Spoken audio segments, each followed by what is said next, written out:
Okay, so let's review a little bit here, just in big summary formats. I've been arguing that Genesis 1 is not creation of physical material. It's the creation of function and ordered worlds, realms of order. And days 1 through 6 that we've covered thus far are broken up into two halves. Days 1 through 3 created 3 realms of order. What was the first realm of order? Time. Well, that was on day 1, the order of time, a span of light and a span of darkness. Then day 2 was the order of what? The realm of what? What? Well, weather. Good. The vault is created, this large metallic dome that they, well, it's not metallic, solid dome that they believed held up the skies and created the weather patterns as it's opened and closed. Whether you define it as the creation of the vault itself, which is more directly what that passage on day 2 is claiming, we don't actually think a vault exists. We don't live under a dome like they did in the Simpsons movie. Instead, it is more or less the creation of space that weather patterns and the maintaining of cosmic order is made. The cosmic waters are held back and weather patterns are created that will enable life to live and survive. That's on day 2. Day 3 was the order and realm of what?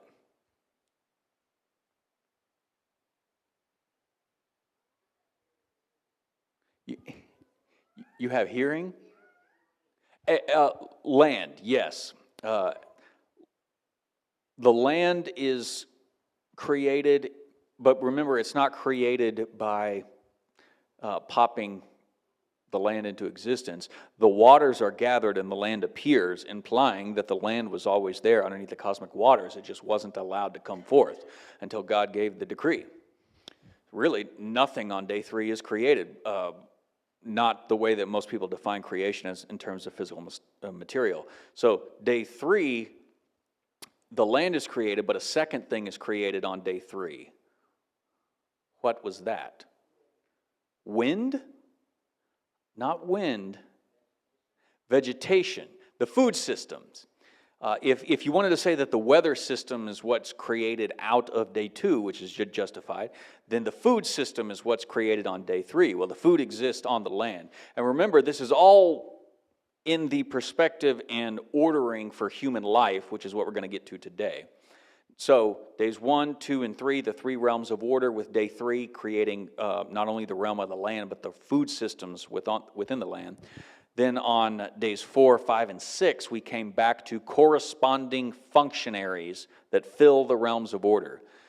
So day 1 corresponds to day 4. The light and darkness are governed by what functionaries on day 4?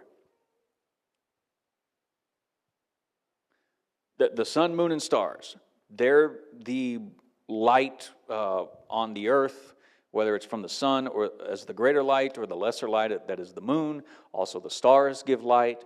They are the heavenly realms functionaries. Day 5, corresponding to day 2, what functionaries are created for the oceans and the skies? Sea life. And the other half of that is what? Animals. It depends on how you define animals, because their classification isn't the same as ours. If sea life is one classification for the waters below, the waters above are filled with what living functionaries? What flies around up there? Birds. And so it is animals, depending on how you define animals. But then we come to day 6, and we got the first thing that was created on day 6, and that was the animals who are going to live on the land, as opposed to the seas and the skies. Lots of birds that fly through the sky, though, also swim through the waters. Ducks probably being the prime suspects for that one. So you're not supposed to see sea creatures and sky creatures as different classifications. That one thing is created on day 5. Functionaries for the realms of the waters. But on day 6, We saw that the animals were created. That's the first functionaries that fill the land. Well, today we're getting the final functionaries that will fill the land, and that, of course, is humanity. The most complicated of all the creatures, as it has something to do with the image of God. So let's rewatch this video that we watched last week and dive into what exactly the image of God is in the text. Now, it's time to go back and fill these realms of days 1 through 3 with inhabitants. This is what happens on days 4 through 6. So on day 4, let there be lights in the vaults of the sky. God installs these lights, the sun, moon, and stars, as signs and symbols that reflect God's own light. He gives them his own royal power to separate day and night. Then on day 5, let the waters swarm with living creatures, and let birds fly above the land. Yeah, these are the creatures that live in the waters below, and those that fly near the waters above. Then finally on day 6, let the land produce living creatures. They emerge up out of the ground to live on the land. And then, matching that bonus act of creation on day 3, God makes a special land creature, human, or in Hebrew, Adam. Then, God provides all of those plants from day 3 as abundant food. Now, over and over, God says what he created was good. But then, after making humans, God says that it is very good. Yes, humanity is the climax of days 1 through 6, and their importance is explained in the first poem in the Bible. So God created humanity in his own image. In the image of God, he created them. Male and female, he created them. So humans come up from the ground like the other land creatures, but they're also more. They're God's image, which means that together, men and women embody and represent the Creator within his creation. God blessed them and said, "Be fruitful and increase in number, fill the earth and subdue it, ruling over the creatures." This is the purpose of being God's image, to oversee creation as God's partners and representatives in the world. Very cool. Okay, so that we already watched last week, but it's short, simple, and a good summary. But here's also a semi-short summary of what we're going to talk about tonight. As his final climactic creative act, God installs humanity as his own image-bearing beings. My own wording there, points for alliteration. Humanity is collectively installed with functional authority over the created order and responsible to oversee the ongoing good of everything within the created order. So what we're going to do is we're going to read everything pertaining to day 6, but we're going to focus in on the creation of humanity here today. We're going to talk about what this image of God is, and if we have time at the end, what it means for God to say things were good all along, and then very good at the end. So, starting in verse 24, it says, "And God said, let the land produce living creatures according to their kinds, the livestock, the creatures that move along the ground, the wild animals, each according to their kind, and it was so. God made the wild animals according to their kind, the livestock according to their kinds, and the creatures that move along the ground according to their kind.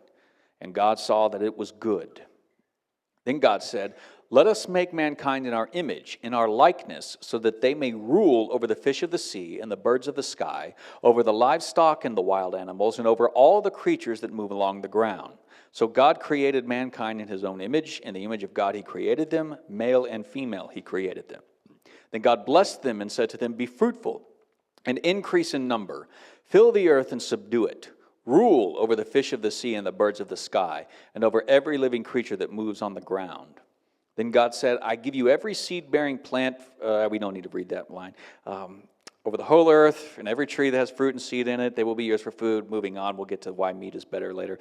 And all of the beasts of the earth, and all the birds of the sky, and all the creatures that move along the ground, everything that has the breath of life in it, I give every green plant for food, and it was so. God saw all that he had made, and it was very good. There was evening, and there was morning, the 6th day. Now, verse 27 is the Bible's first poetic statement. It is an interruption of the narrative, of the prose, talking about how easy it is to read a novel as opposed to a textbook. It's because a textbook is not written in strict prose. It sort of is, but it's written for information-driven as opposed to storytelling. Genesis 1 is storytelling, but then it gets to a poem. Why interrupt the narrative and the language for poetry? Any thoughts? Emphasis. That's a good thought. The poetic breaks the narrative as a way of emphasizing something important in an ancient oral communication. Nobody has their own Bibles in this day and age. Everybody, at best, listens to the Word of God when somebody else can say it out loud. They had to memorize and they had to recite out loud. In oral communication, when you go from speaking one way and then all of a sudden you change your intonation, the ear pricks up and pays attention to what's going on. The author is basically telling us anytime narration stops and poetry begins, the author wants us to slow down and pay attention to this. It is the equivalent of a character in a movie breaking out into song. So all of a sudden, when you know two people have their meet cutes in a movie and then they sing a love song to each other, you know, oh, okay, wait, I should pay attention to this. This is kind of an important relationship and a meeting that just happened. Well, whenever you see the text and it goes from just, straight across the page like a newspaper to all of a sudden in our English Bibles, they group poetry differently. And it looks different in a lot of our English Bibles. You can visually identify where the poetry is. And when you see that break, you know the author is emphasizing something here. He wants us to slow down and pay attention to this important point. It is the audible equivalent of underlining the text. And so it should read something like this. Then God said, let us make mankind in our image, in our likeness, so that they may rule over the fish of the sea, the birds of the sky, over the livestock and the wild animals, and over all the creatures that move along the ground. So God created mankind in his own image. In the image of God he created them. Male and female he created them. God blessed them and said to them, be fruitful and increase in number, fill the earth and subdue it. Rule over the fish of the sea and the birds of the sky, and over every living creature that moves along the ground. So, the point is, verse 27 is the emphasis of this passage. Okay? Any questions about that? Now, about this image-bearing idea, John Walton says this: the difference when we get to the creation of people is that even as they function to populate the world, like fish, birds, and animals, they also have a function relative to the rest of God's creatures, to subdue and rule. Not only that, but they have a function relative to God as they are in his image. They also have a function relative to each other as they are designated male and female. All of these show the functional orientation with no, that should be no, not nor, with no references to the material at all. So it emphasizes two things. One, this is obviously what I've been saying every week for like the last month. This is in no way about the physical creation. This is not material creation. Instead, this is the creation of purpose. But to understand purpose and function, you have to understand different aspects, and there's different ways of describing this. Well, there are four interconnected relational functions of humanity. Humanity's function as a person towards God, a person towards another person, a person towards another creation, be it the animals or the physical land, skies, moon and stars, whatever, but also a person functions towards themselves. These are four different relationships that we are all interrelated with always. We are always in some way, shape, or form relating to God, relating to other people, relating to creation, and relating to ourselves. Other creations do not have all four of these, even if they do have some of these. Or in the ways that they may function towards God, like a dog may function towards God, it's not near as important because the dog is not an image bearer. If you could say that the dog has a function towards God at all. And within God's created order, all four of these functions that we're living in are good when they're at peace. See, spoilers, you already know this, but like the entire point of this is to help answer the question, if God is so good, why does the world suck so much? And the answer is, if God made everything good, if he looked at everything and said it's good, why do we live in such a wretched world. This is trying to answer these questions throughout these narratives. But first it has to set up that God himself didn't create the problem. He created all of these different dynamics that we live in all the time. He gave us the capacity to relate to ourselves, to relate to other people, to relate to him, to relate to the creation in ways that the rest of the creation doesn't relate to each other. And it was all good and it was all at peace. And the climax of this, the crowning glory of the universe that God is creating here, is that he made us in his image. The question is, what is the image of God? And, it's only been a question going on in the church for, say, 2,000 years, but let's just go ahead and put it to bed tonight, right? Obviously, I cannot cover everything that the image of God is. So I will give you, out of Genesis 1, this is what the text is emphasizing. There is more to the image of God than what we're going to talk about tonight, but there is not less. We will get more detailed into the specifics of image bearing when we get into chapter 2 with the creation of one man and one woman and how they interrelate in this thing we call marriage. But for now, we're going to deal with the same thing as the way Genesis 1 is dealing with things. Big picture here, okay? Something that includes everyone, all the time, always, forever and ever, amen. Okay? So what is the image of God? It is a status over creation, gifted to us by God. It has nothing to do with your physical appearance. Another indication that this is not about physical material. This is about status. In the physical existence addressed in Genesis 1, humans are collectively the highest beings as they alone possess God's image. Whatever this image is, it is a status and a gift given only to humans, humanity. And that status, according to the text, is let them rule over the birds of the air, the fish of the sea, the land, and all the animals thereon. Everything within the realm of Genesis 1 is placed under the authority of the image bearers collectively.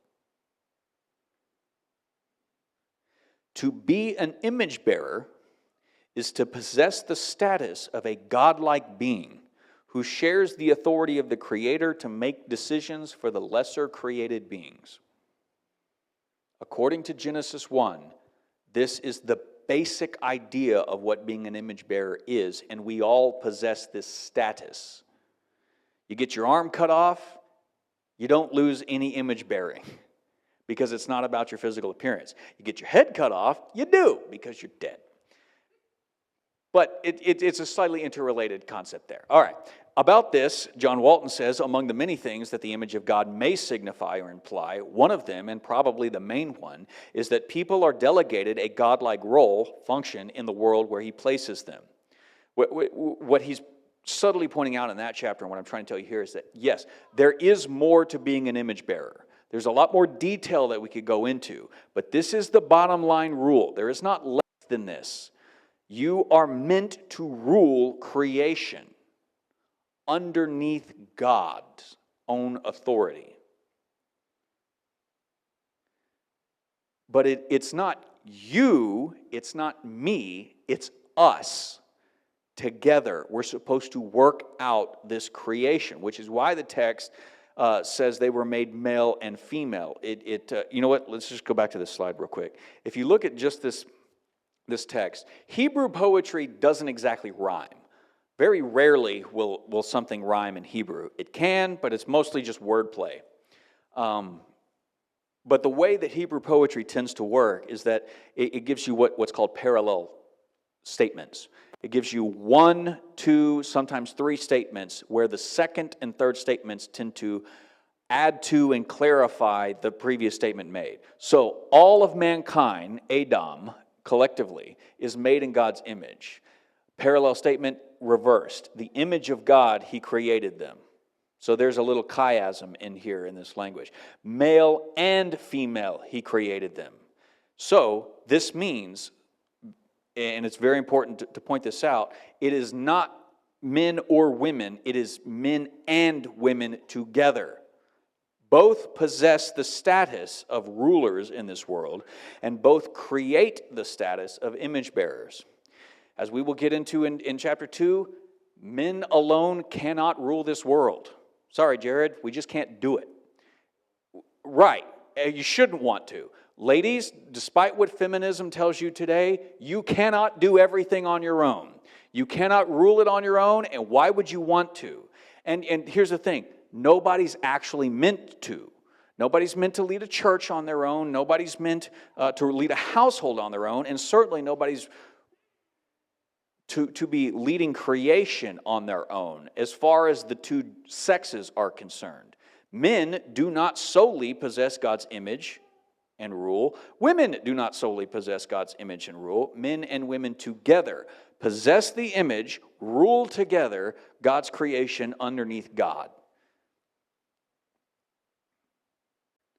All humans possess God's image, like a mirror that reflects what shines on it. So you see how I like this picture, because it's like the kid is a reflection of the father, right?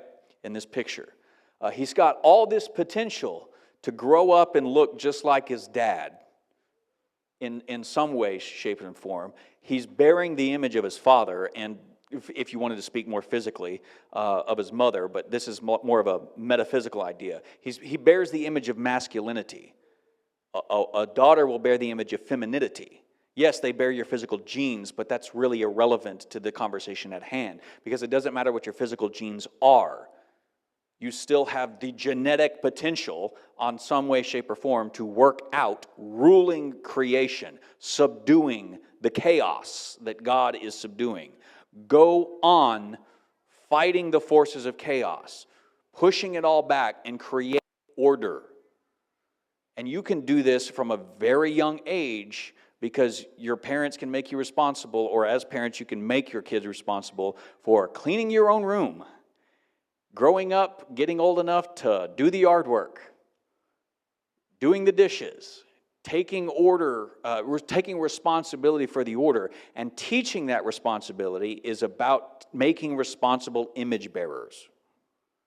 We're supposed to be responsible image bearers, and a good father sees the potential in their children and helps them reach it. God, being a good father, is passing along responsibility, giving purpose and function to humanity that does not reciprocate with animals towards humans. This is a one-way street. You take care of animals, animals don't really take care of you. Sure, a dog may come and defend you by biting an enemy who's trying to attack you at some point, but that is not the same thing. They are not an image bearer, because they don't actually reflect or shine God out into the world, no matter what they do.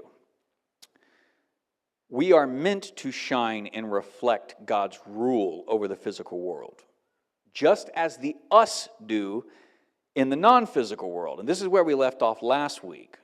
The celestial image bearers rule with God in the celestial realm. He is their image bearers in that universe. The non-physical universe, his celestial family are his image bearers. And when he says, let us make mankind in our image, he is talking to his celestial family and saying, you know the way that we do things here as a family? Let's make a family on earth and let them do things there. Because that's what God is after, a family. And so he looks at his current family and said, let's build the family. Let's add the family out. I'm building a physical universe. You guys are just standing there. But as I build a physical universe by pushing back the forces of chaos to create order, let's now put physical image bearers in this universe who can go on pushing back the forces of chaos and go on creating order. Let's turn the responsibility over to them the same way that I have turned this responsibility over to you in this celestial realm.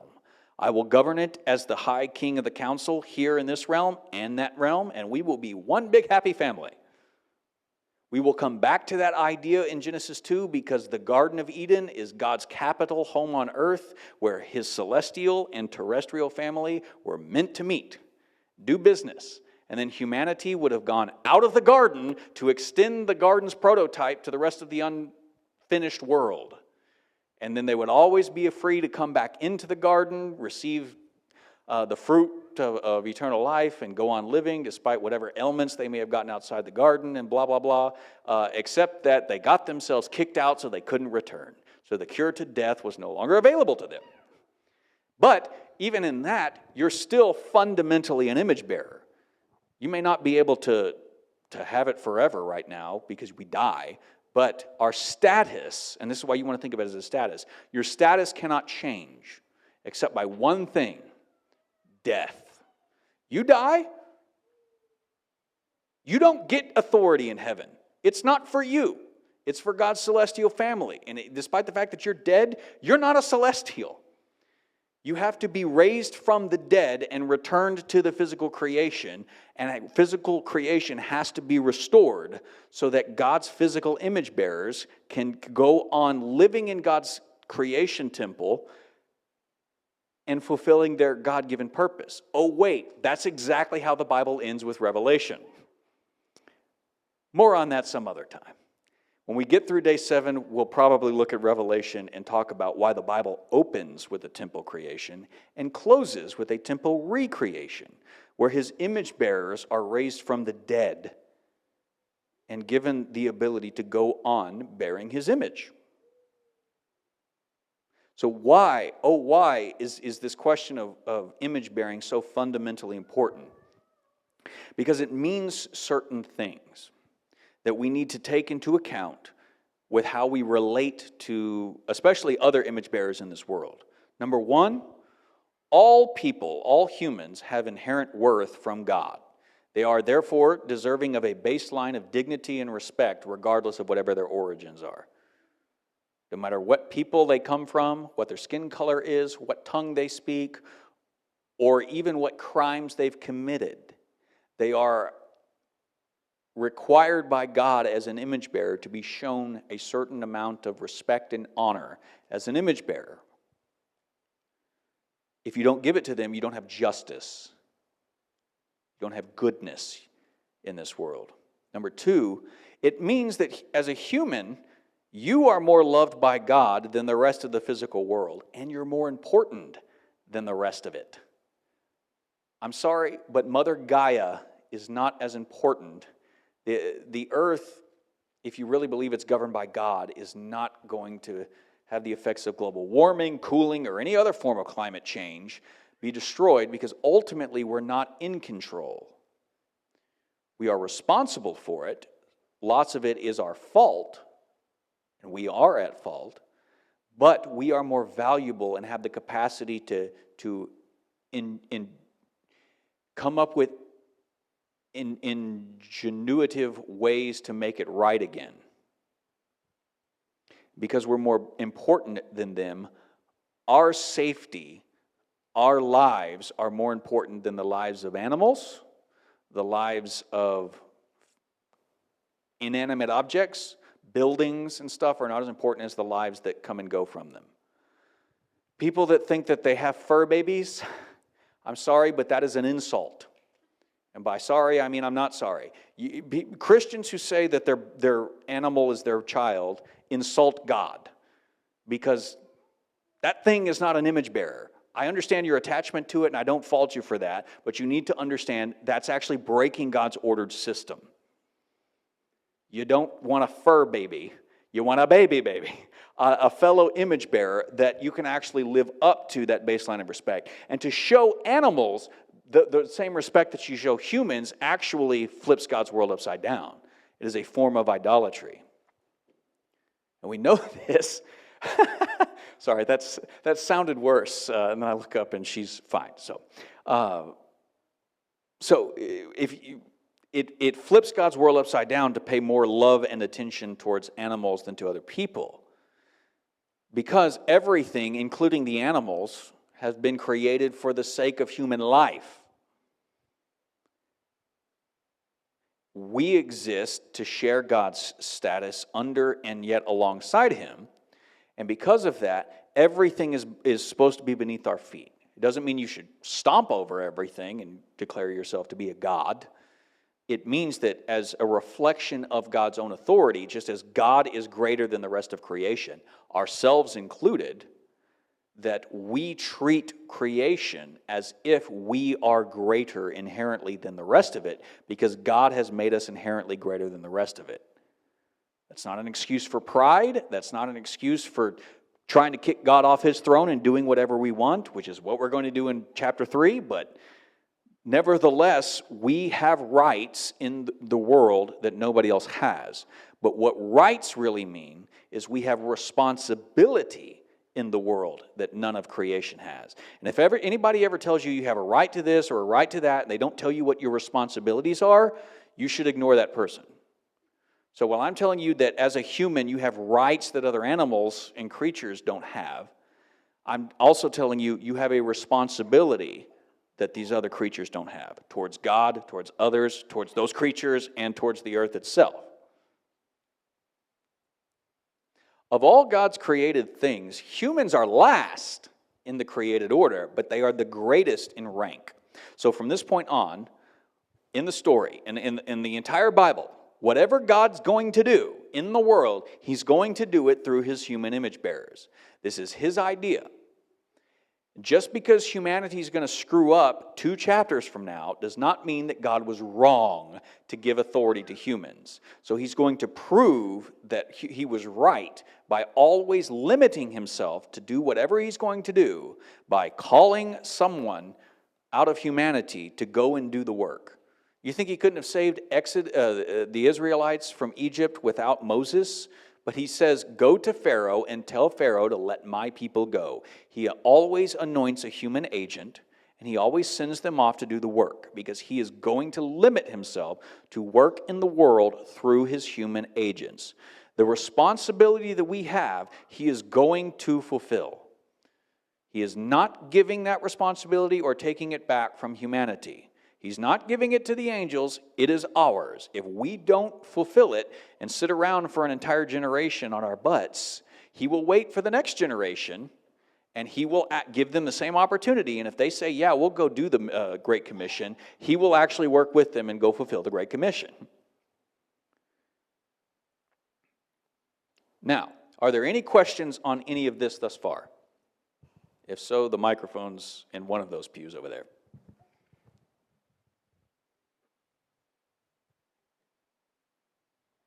Nothing?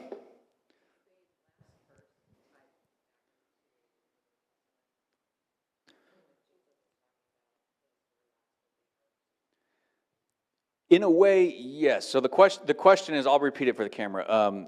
Is Jesus tying something in here when he says the last will be first and the first will be last? That's a summary statement by Jesus. One, he's lifting that straight out of the prophets, and not just one prophet. He's amalgamating lots of different prophets. But his point is to say, God set the world right side up. Humanity flipped it upside down. Now I'm coming along and I'm going to put the world right side up, which means the first will be last, last will be first. What you define as greatness is not what these people define greatness. It's not money, power, or sex. It's getting on your knees and washing the stinky feet of the people down here, doing the jobs that nobody wants to do in service to your fellow humans. It's really the fulfillment of what being an image bearer is, because of course Jesus, as God's perfect image bearer, became the responsible human who did everything God actually wanted him to do.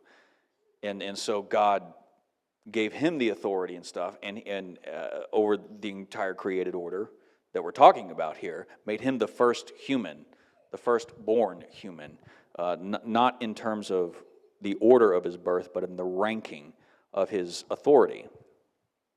And it means that he now holds the keys to creation and says, if you want to follow me, here's what I expect of you. I expect of you to actually fulfill in me what you were always created to do. Come back to me and I will restore you, which means I'll make you responsible image bearers where you've been lazy image bearers, where you've been irresponsible image bearers. This is very different in a lot of ways from other ancient Near Eastern stories. And I want to take just a few minutes here and talk about why Genesis 1 is in fact distinct from other ancient Near Eastern creation stories. One is the idea of who's actually the image of God. Because in the ancient world, the king was pretty much the only image of the gods, or the high god. He was the son of high gods in most cultures. In Egypt, he's Horus's avatar, and Horus is the son of Ra, I think, depending on which point in Egyptian time we're in. The Babylonian king is considered the son of Marduk, the high god, who's, the Phoenician kings are the sons of Baal. It goes on. So the image is usually just a single person. And this is how the Old Testament is actually going to pick up on Christ being the image of God, the perfect image of God. Where all the other imagers failed, he's actually going to succeed. But the idea of the image of God in the created world should start to clue us in on why this is a temple picture. Because in the ancient world, you always had a temple, and what went in the temple? The God's image. If the God's image wasn't there, the God didn't live there. So how do you know that this is a temple image? A part of what that answer is because God is going to place his own image in the temple. But God is not a physical being. He doesn't take on a physical form unless he wants to. All ancient Near Eastern temples had the image of God within those temples. Here, it's inverted in a little bit in the story. Instead of being multiple gods, each with their own images in different temples, it's going to be one temple with one single God, having multiple image bearers, multiplying all the time. And it starts to, an ancient reader would look at that and say, wait, you're telling me that smelly little peasant down the street that I enslave, I don't even pay him, I just enslave him and I'm forced to feed him, that guy bears the image of this God? And the ancient reader's like, I don't know that I like that, because that means I'm not as great as I think that I am. And so that's a major difference that an ancient reader would get out of reading this story. Now, everything has been prepared for humanity, and that we would become the caretakers of God's creation, which means we're going to bear responsibility for the creation as the highest calling of any created being. We're created last within God's functional world, but where the climax of creative work, that's what the poetic statement is getting at here. But unlike other ancient Near Eastern creation stories, we were never an afterthought. If you're reading the story correctly, you should pick up on everything since the creation of time as a 24-hour time span was created with humanity in mind. The seas were limited and filled with fish so that we could fish. The birds of the sky were there so that we could rule them. The animals on the land are there so we could domesticate them. Everything in the story has been building towards humanity. You learn that a bit by reading the poetry, but you also learn that from the climax of the responsibility for all of the created functionaries on days 4, 5, and 6 now being placed at the feet of the image bearers, saying, you are responsible for them. Get to work, which is exactly what Adam is going to do. The first thing that Adam does is organize the domesticated animals and categorize them by name. He does the same thing to the woman when she comes along, but we'll get there. In most of the ancient Near Eastern creation stories, the creation of humans is for vastly different purposes than in Genesis 1, because the relationship between the gods and humanity was thought to be vastly different from that of the biblical worldview. The gods in pagan stories have physical needs that must be met.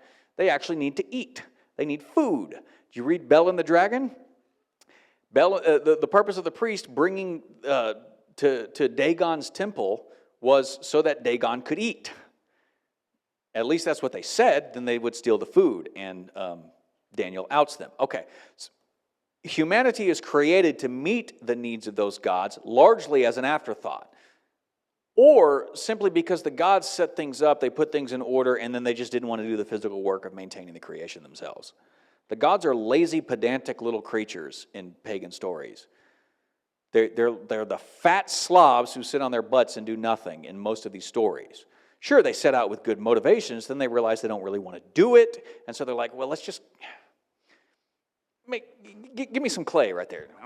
Make a man, spit on it or bleed on it or something. Don't breathe the breath of life. Just maybe take a dead God and put some of his life in it sometimes, depending on what story you're in. It's like, all right, now you get down there and you create. Or now that you're created, you get down there and you do all that work. It was known as the Great Symbiosis.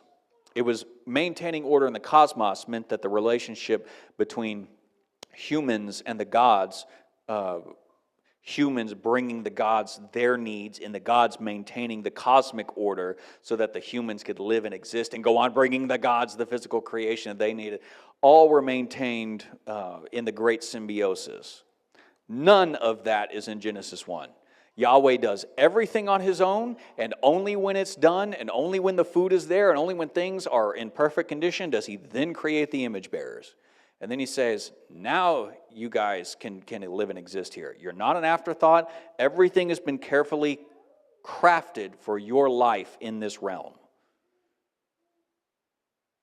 John Walton says, another contrast between Genesis and the rest of the ancient Near Eastern text are that people are created to serve the gods by supplying their needs. That is, the role of people is to bring all of creation to deity.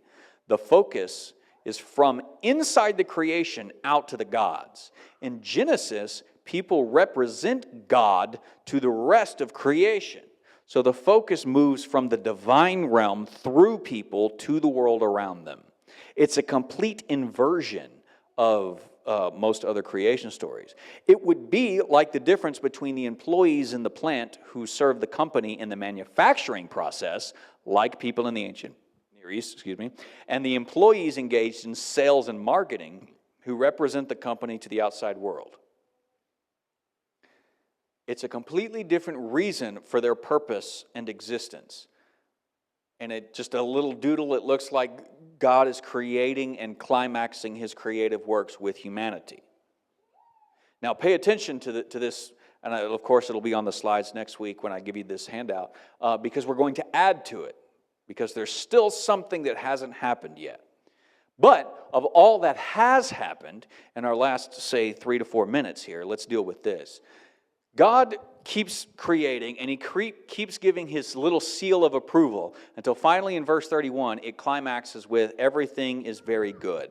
What is good and very good in this story? As a set of creative acts, what does it mean for something to be good? 7 times we're told that God looked at something he created and declared it good. Day 1 in verse 3, day 3 you get it twice. It skips day 2, then day 4, day 5, and then day 6 it gets it twice, so that it counts to 7. Everything, as the first video from the Bible Project showed us, is numbered numerically to 7 throughout this. So he skips day 2, gets it twice on day 3, so day 3 and day 6 correspond in their counting, the ways the 3 days correspond. So that's why it skips day 2, and the vault is not declared good. It's merely a function of counting to 7. That's it. You don't have to freak out about it. Here in the text, the idea of good, the Hebrew word is a very common word, tov. It just means that what God has created, function or functionary, a realm of order or a functionary to fill that realm of order, it serves in a good relation to the things around it. Light has a good relationship, a good function, and is productive in relationship to darkness. The ocean and the skies function well together. The oceans and the land function well together. The food system works. It functions well. This is good. Everything is building on top of the thing before it, and everything is working in relationship to the things around it. Each of the functionaries that fill the realms of order serve good relational functions within those realms. Ultimately, everything serves the good of humanity, who in turn take up this collective responsibility to serve the ongoing good of everything that God has created.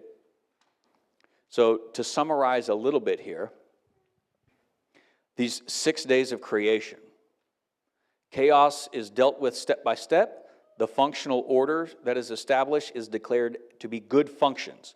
These realms of order are good. They work. They function. However, they're not filled with life. So on days 4 through 6, the functionaries are created. They fill the functional realms of order. That those functional creations are declared to be good functionaries. The sun, moon, and stars are good functionaries within the realm of the order of time. The fish and the birds are good functionaries in the realm of the waters. The land animals and ultimately humans are the very good things that were, well, the land animals are good, the human functionaries are very good. Humanity finally being placed as the governing image bearers under God means the whole system and their functionaries are declared to be very good. Tov me'od. Me'od, me'od. It's a final climactic statement that the entire created order functions well. Everything that God has done is good. Everything that God does works. It all functions. It's all good. That's how the story is merely constructed. Step by step, God makes it good. Step by step, the creation of this temple is coming together, and nothing is disordered or chaos within that ordered system. As we talked about last week, even the creation of the great sea monsters are part of the ordered system. He filled the chaotic realms of water with living functionaries and made the chaotic functioning death, tohu vavohu waters, to be an actual realm of functioning things where living creatures could live in.